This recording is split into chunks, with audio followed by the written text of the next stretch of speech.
Our traditional wooden fold-up toilet comes in an all-wood look or in forest green with wooden trim.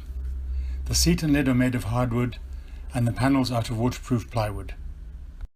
The unit folds flat and is supplied with a nylon hessian carry bag.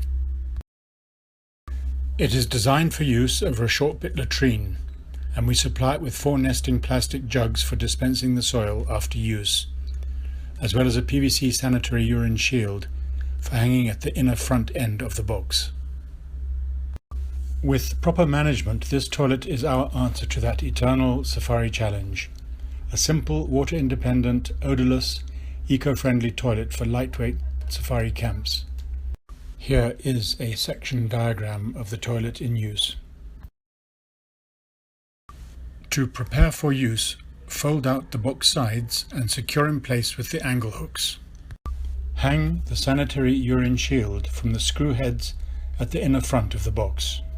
Fill the 4 plastic jugs with dry soil and place on standby beside or on top of the box. The Safari Duka fold-up wooden toilet box is ready for use.